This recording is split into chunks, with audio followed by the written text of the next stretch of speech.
America విదేశాంగ విధానంలో కీలక పాత్ర పోషించే వ్యక్తి ఆయన భారత సంతతికి చెందిన రక్షణ వ్యూహకర్త. అగ్రరాజ్య రహస్యాలను తన బద్ధ శత్రువైన చైనాకు చేరవేశారనే ఆరోపణలు దిగ్భ్రాంతికి గురిచేస్తున్నాయి. అమెరికా రక్షణ నిపుణుడు ఆష్లే జే టెల్లిస్ అరెస్ట్ అయ్యారు. రక్షణ వ్యవస్థకు సంబంధించి కీలక పత్రాలను అక్రమంగా కలిగి ఉన్నారనే ఆరోపణలపై అదుపులోకి తీసుకుని విచారిస్తున్నారు అక్కడ అధికారులు. చైనాకు గూఢాచార్యం చేసి ఉంటారనే కోణంలో దర్యాప్తు జరుగుతుండడం గమనార్హం. అయితే చైనా అధికారులతో జరిపిన భేటీ అకాడమిక్కు సంబంధించిందని అంటున్నారు ఆష్లే అసిస్టెంట్లు.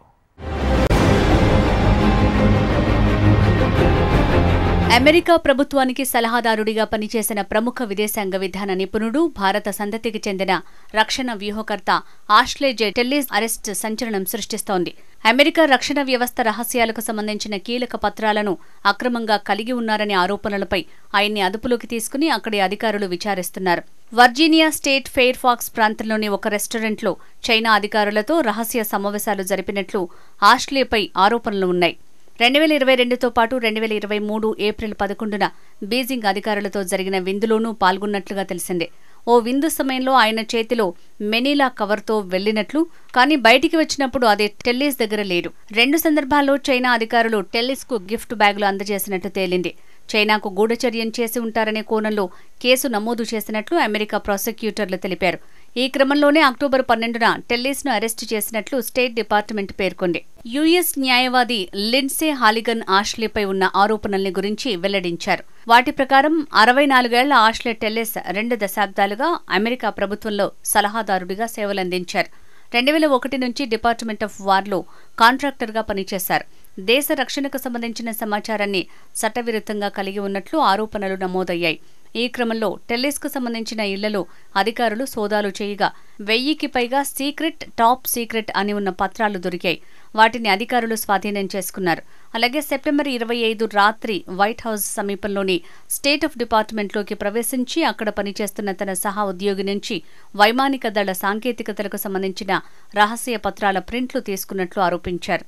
రహస్య పత్రాలను అక్రమంగా ఉంచిన కేసులో దోషిగా తేలితే టెల్లిస్కు గరిష్టంగా 10 ఏళ్ల జైలు శిక్ష, $2,50,000 జరిమానా విధించొచ్చని అమెరికా న్యాయశాఖ ప్రకటించింది. ఆష్లే జే టెల్లిస్ ముంబైలో జన్మించారు. బాంబే వర్సిటీ పరిధిలోని సెయింట్ జేవియర్స్ కాలేజీలో BA, MA చదివారు.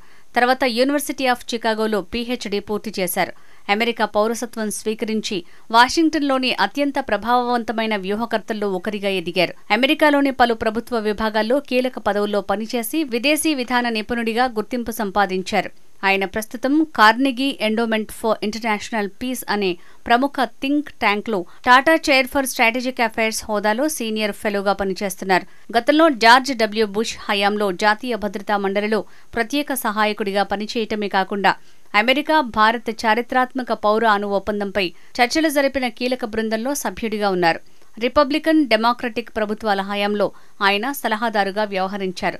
విదేశీ విధాన పరిశోధకుడిగా ఇరు దేశాల సంబంధాలపైన ఆయన ఎన్నో రచనలు చేశారు. డొనాల్డ్ ట్రంప్ తొలిసారి అధ్యక్షునిగా ఉన్న సమయంలో ఆష్లే టెల్లిస్ భారత్లో అమెరికా రాయబారిగా నియమించే అవకాశం ఉందని వార్తలొచ్చాయి. కానీ ఎందుకో బ్రేక్ పడింది. తాజా గూఢచర్య ఘటనలో కోర్టుకు FBI సమర్పించిన పత్రాల ప్రకారం ఆష్లే టెల్లిస్ గత కొన్నేళ్లలో చైనా అధికారులను కలిశారు. వారు ఇరాన్, చైనా సంబంధాలు, కొత్త సాంకేతికతలపై చర్చించినట్లు ఆరోపణలు ఉన్నాయి.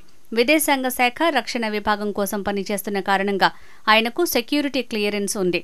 దీని ద్వారా సున్నితమైన సమాచారాన్ని తెలుసుకునే అవకాశం ఆయనకు ఉంది అని అఫిడవిట్లో పేర్కొన్నారు.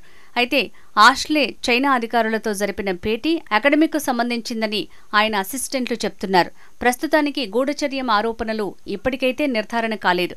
అలాంటి అభియోగాన్ని నమోదు చేయలేదు. మరోవైపు చైనాను కట్టడి చేసే దిశగా భారత్ సాయాన్ని కోరుతోంది అమెరికా. అరుదైన ఖనిజాలపై బీజింగ్ నియంత్రణను ఎదుర్కొనేందుకు భారత్, ఐరోపా మద్దతు కావాలన్నారు అమెరికా ఆర్థిక కార్యదర్శి స్కాట్ బెసెంట్.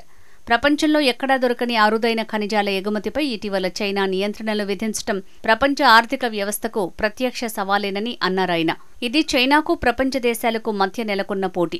ప్రపంచ పంపిణీ వ్యవస్థలపై చైనా గురిపెట్టింది. మేం అలా జరగనివ్వం. బీజింగ్ దూకుడును మేం అడ్డుకుంటాం. ఇందుకోసం ఇప్పటికే మిత్రదేశాలను సంప్రదిస్తున్నాం. చైనాను ఎదుర్కొనేందుకు మాకు భారత్, ఐరోపా దేశాల మద్దతు కావాలి అని బెసెంట్ అన్నారు. అమెరికా ప్రపంచ శాంతిని కోరుకుంటోంటే చైనా ఆర్థిక యుద్ధం చేస్తోందని ఆయన దుయ్యబట్టారు.